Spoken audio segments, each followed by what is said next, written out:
जय हिंद दोस्तों, toppers club IAS academy YouTube channel पर आप सभी का स्वागत है।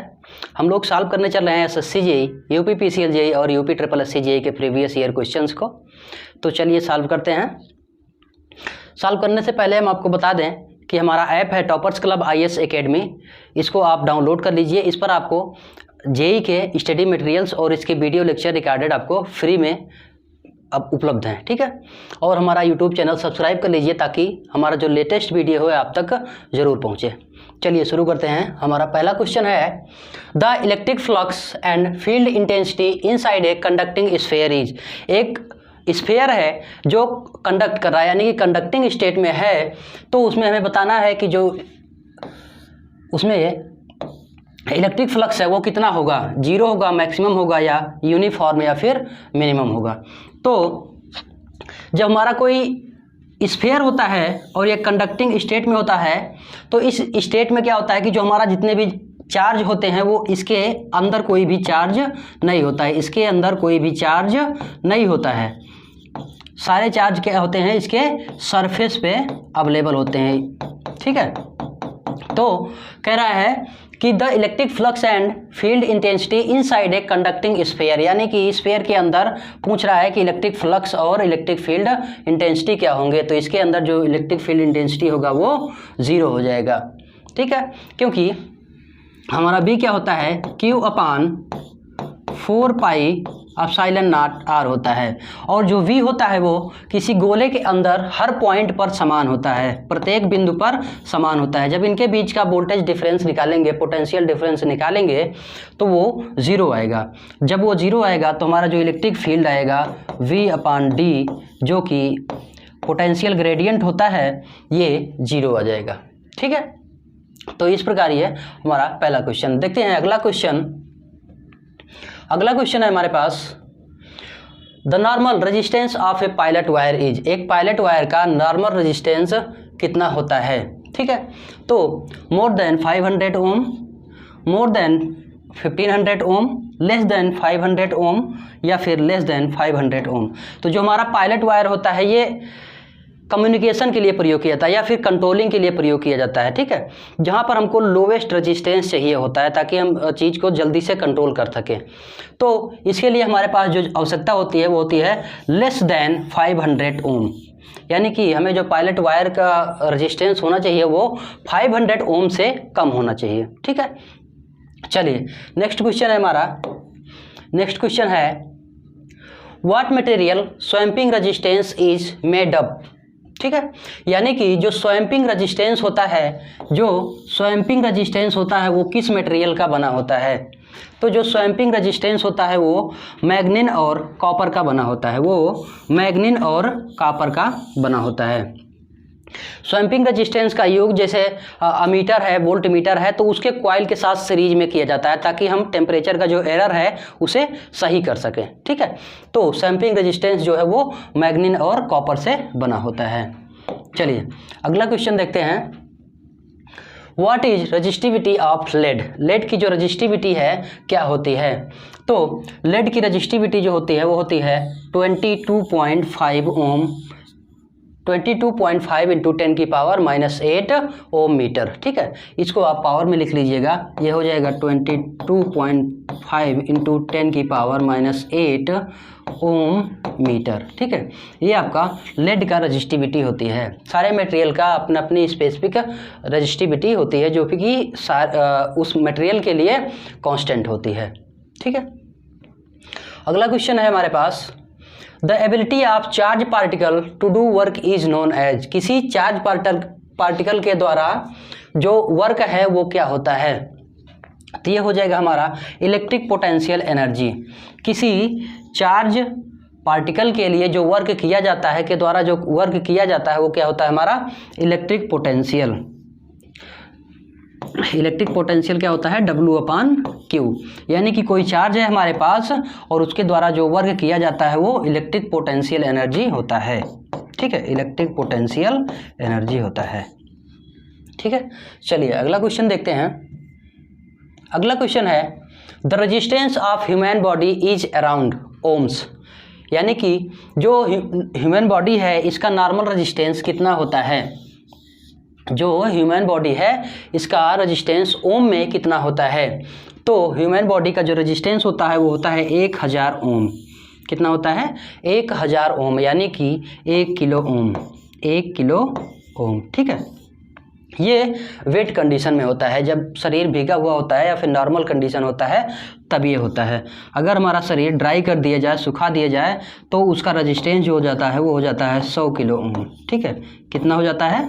100 किलो ओम के पास हो जाता है। ठीक है, चलिए अगला क्वेश्चन है हमारे पास। नेक्स्ट क्वेश्चन है the SI unit of electric potential is. विद्युत विभवांतर की जो यूनिट है वो क्या है? एसआई यूनिट क्या है? तो इलेक्ट्रिक पोटेंशियल का जो एसआई यूनिट है वो है वोल्ट। ठीक है, ये क्या है? Electric potential. इलेक्ट्रिक पोटेंशियल का जो यूनिट है वो क्या है? वोल्ट है। ठीक है, ओम किसका है? ओम है रेजिस्टेंस का। ओम किसका है? रेजिस्टेंस का है। कूलॉम किसका है? कूलॉम आवेश का है, चार्ज का। ठीक है, किसका है? चार्ज का, आवेश का। और साइमन्स किसका है? ये है कंडक्टिविटी का। क्या है? कंडक्टिविटी का, मात्रा का। ठीक है, ये किसके यूनिट है? कंडक्टिविटी का। ठीक है, चलिए नेक्स्ट क्वेश्चन है the electric field intensity at any point is equal to. Electric field intensity किसी पॉइंट पर किसके बराबर होती है? Potential gradient at that point, उस पॉइंट पर पोटेंशियल ग्रेडियंट के बराबर होती है, या फिर पोटेंशियल एट दैट पॉइंट, उस पॉइंट पर पोटेंशियल के यानी कि विभवांतर के बराबर होती है, या फिर potential difference at that point, या फिर उस जगह पर पोटेंशियल डिफरेंस के बराबर होती है, या फिर work done at that point, उस पॉइंट पर किए गए काम के बराबर होता है। तो जो हमारा इलेक्ट्रिक फील्ड इंटेंसिटी होता है वो पोटेंशियल ग्रेडियंट के बराबर होता है किसी पॉइंट पर। ठीक है, किसी पॉइंट पर जो इलेक्ट्रिक फील्ड होता है वो पोटेंशियल ग्रेडियंट के बराबर होता है, V/D, यानी कि यह है पोटेंशियल ग्रेडियंट। ठीक है, इसका मात्रक होता है वोल्ट पर मीटर। ठीक है, चलिए नेक्स्ट क्वेश्चन है हमारे पास। नेक्स्ट क्वेश्चन है if 2.2 metre long conductor has a cross sectional area of 0.025 metre square and resistance of 5 ohms, find its resistivity. ठीक है, हमें एक कंडक्टर दिया गया है 2.2 मीटर लॉन्ग है। ठीक है, और इसका क्रॉस सेक्शनल एरिया दे दिया गया है 0.025 मीटर स्क्वायर। ठीक है, और इसका जो रेजिस्टेंस है वो है 5 ओम। तो हमें इसकी रेजिस्टिविटी ज्ञात करना है। तो L दिया गया है 2.2 मीटर और A दिया गया है 0.025 मीटर स्क्वायर और R दिया गया है 5 ओम। ठीक है, R दिया गया है 5 ओम। तो रेजिस्टिविटी हमें निकालने के लिए हमें रेजिस्टेंस का फार्मूला पता है, रो L/A। यहाँ से हम रो निकालेंगे, यहाँ से हम रो निकालेंगे तो हो जाएगा RA/L। ठीक है, क्या हो जाएगा? RA/L। R हमें दिया गया है कितना? 5, और A का वैल्यू है कितना? 0.025 और L का वैल्यू है 2.2। ठीक है, आप इसको सॉल्व कर लीजिए, जो वैल्यू आएगा वो हो जाएगा रेजिस्टिविटी। ठीक है, इसको आप सॉल्व करिए, जो आएगा वो हो जाएगा रेजिस्टिविटी, और आपका आंसर हो जाएगा ये 0.57 ओम मीटर। ठीक है, इसको आप सॉल्व करेंगे तो यही वैल्यू आएगा। ठीक है, चलिए नेक्स्ट चलते हैं। अगला क्वेश्चन है हमारा which of the following statement about the force between two charges is true. नीचे दिए गए स्टेटमेंट से कौन सा दो आवेशों के बीच दिए गए कथन के लिए सही है। ठीक है, unlike charges repel each other, यानी कि जो अनलाइक चार्जेज हैं, यानी कि हमारे पास दो चार्जेज हैं, अनलाइक मतलब कि एक प्लस है और एक माइनस है। दो अनलाइक चार्जेज हैं वो रेपेल करते हैं ईच अदर, तो ये गलत है। ये क्या है? गलत है। दो अनलाइक चार्जेज अट्रैक्ट करते हैं। Like charges attract each other, दो समान चार्ज क्या करते हैं, एक दूसरे को आकर्षित करते हैं, तो ये भी गलत है। ये भी क्या है, गलत है। No force exist between two unlike charges, कह रहा है कि दो अनलाइक चार्जेज हैं उनके बीच कोई फोर्स एग्जिस्ट नहीं करता, तो ये भी गलत है, उनके बीच आकर्षण बल लगता है। ठीक है। A force of repulsion exist between to like charges, ये वाला कथन सही है, ये वाला कथन सही है, क्योंकि दो अनलाइक चार्जेज के बीच में जो है वो अट्रैक्शन का, दो अनलाइक चार्जेज के बीच में अट्रैक्शन का फोर्स लगता है और दो लाइक चार्जेज के बीच में रिपल्सन का फोर्स लगता है। किसका, रिपल्सन का। ठीक है, रिपल्सन का फोर्स लगता है, तो इस प्रकार ये वाला ऑप्शन सही हो जाएगा। ठीक है, चलिए नेक्स्ट क्वेश्चन देखते हैं। नेक्स्ट क्वेश्चन है, a charge exist on a conductor, the best way to remove this charge is, कह रहा है कि कोई कंडक्टर है, उसमें चार्ज है, ठीक है, और उस चार्ज को रिड्यूस करने का सबसे अच्छा तरीका क्या है, उस चार्ज को रिड्यूस करने का तरीका क्या है। तो इस चार्ज को रिड्यूस करने के लिए हम उस कंडक्टर को ग्राउंड कर देंगे, उस चार्ज कंडक्टर को हम ग्राउंड कर देंगे। ठीक है, ठीक है, चलिए नेक्स्ट क्वेश्चन है, inside a hollow conducting sphere electric field, यानी कि एक हमारे पास कंडक्टर है, स्फीयर कंडक्टर है, जिसमें हमें इलेक्ट्रिक फील्ड बताना है। कह रहा है कि inside a hollow conducting sphere electric field. ठीक है, तो किसी खोखले कंडक्टर के बीच में, खोखले स्फेरिकल कंडक्टर के बीच में जो इलेक्ट्रिक फील्ड होता है वो ज़ीरो होता है। वो क्या होता है, ज़ीरो होता है, क्योंकि इसके अंदर जो है पोटेंशियल डिफरेंस जो है वो एवरी पॉइंट पर ज़ीरो होता है। ठीक है, तो इस प्रकार इसका आंसर हो जाएगा इज ज़ीरो। ठीक है, चलिए अगला क्वेश्चन देखते हैं। If an atom loses one or more electrons it becomes, अगर कोई एटम एक इलेक्ट्रॉन त्याग देता है या एक से अधिक इलेक्ट्रॉन त्याग देता है तो उस पर क्या होता है, इलेक्ट्रिकली न्यूट्रल होता है या इलेक्ट्रिकली पॉजिटिव होता है या फिर इलेक्ट्रिकली नेगेटिव होता है या फिर वो एक न्यूट्रल आयन की तरह बिहेव करता है।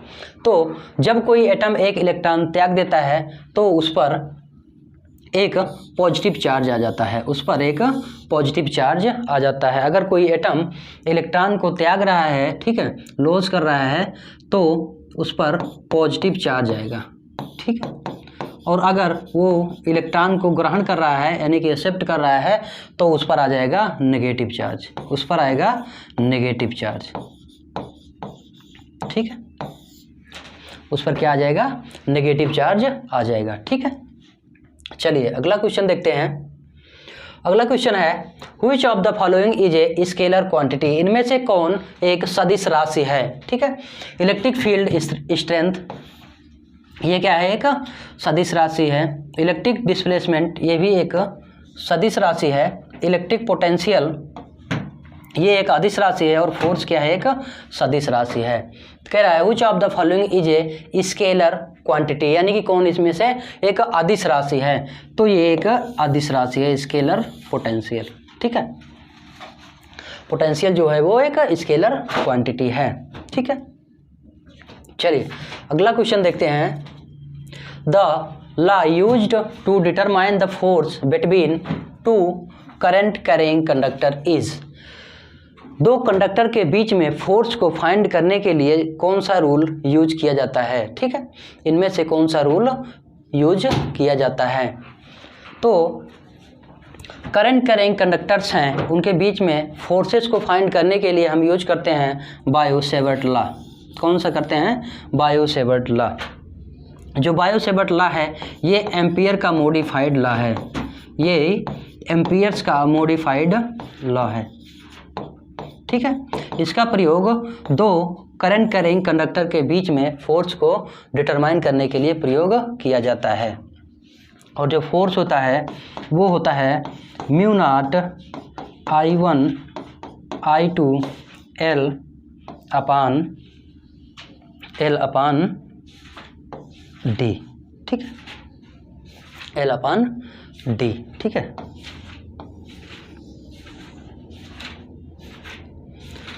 चलिए अगला क्वेश्चन देखते हैं।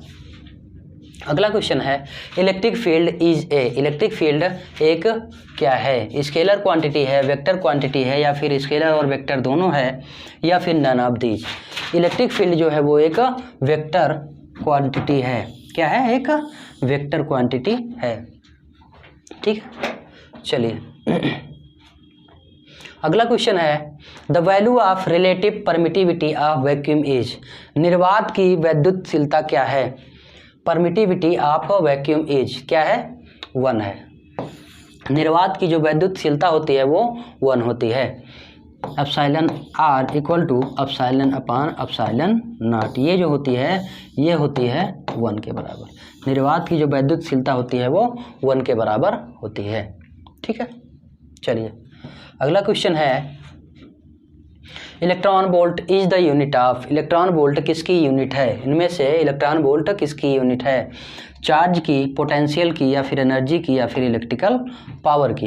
तो जो इलेक्ट्रॉन वोल्ट है वो एनर्जी की यूनिट है, जो इलेक्ट्रॉन वोल्ट है वो एनर्जी की यूनिट है। एक इलेक्ट्रॉन वोल्ट बराबर होता है 1.6 इंटू 10 की पावर माइनस 19 जूल, क्या होता है, जूल, ठीक है। 1 इलेक्ट्रॉन वोल्ट निकालने के लिए हम एक इलेक्ट्रॉन पर 1 वोल्ट आवेश देते हैं तो जो ऊर्जा मिलती है उसी को बोलते हैं 1 जूल। यानी कि एक इलेक्ट्रॉन पर जो आवेश होता है वो तो 1.6 इंटू 10 की पावर माइनस 19 इंटू 1, तो यही क्या हो जाता है हमारा 1 इलेक्ट्रॉन वोल्ट हो जाता है, यही क्या हो जाता है 1 इलेक्ट्रॉन वोल्ट हो जाता है, ठीक है। चलिए अगला क्वेश्चन है If 10 resistances of 10 ohm each are connected in parallel, the total resistance will be, अगर 10 रजिस्टेंस है हमारे पास 10 रजिस्टेंस हैं और प्रत्येक रजिस्टेंस 10 ओम का है, प्रत्येक रजिस्टेंस 10 ओम का है, तो उनके बीच जो है वो टोटल रजिस्टेंस क्या होगा, उनका इक्विवेलेंट रजिस्टेंस कितना होगा। अगर हमारे पास सेम वैल्यू के रजिस्टेंसेस पैरेलल में लगे हैं तो उसका जो रजिस्टेंस इक्विवेलेंट रजिस्टेंस हो जाता है वो हो जाता है R equivalent equal to R by N, क्या हो जाता है आर बाई एन, यानी कि जो हमारे एक रजिस्टेंस का वैल्यू है उसको हम नंबर ऑफ रजिस्टेंसेस से डिवाइड कर देंगे तो आर इक्विवेलेंट में मिल जाएगा।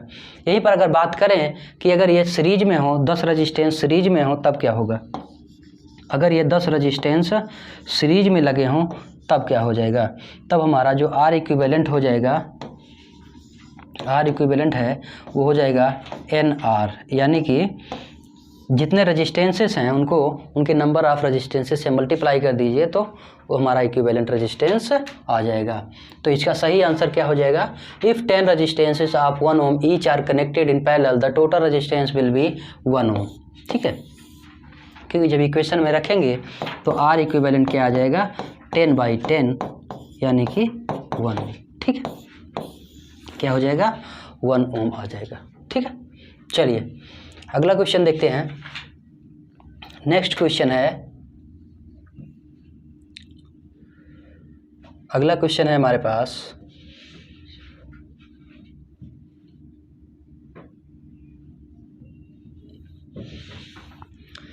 The curve representing Ohm's law is, यानी कि ओम्स लॉ को जो कर्व रिप्रेजेंट करता है वो कौन सा है, इनमें से लीनियर होता है या हाइपरबोलिक होता है या फिर पैराबोलिक होता है या फिर ट्रायंगुलर होता है।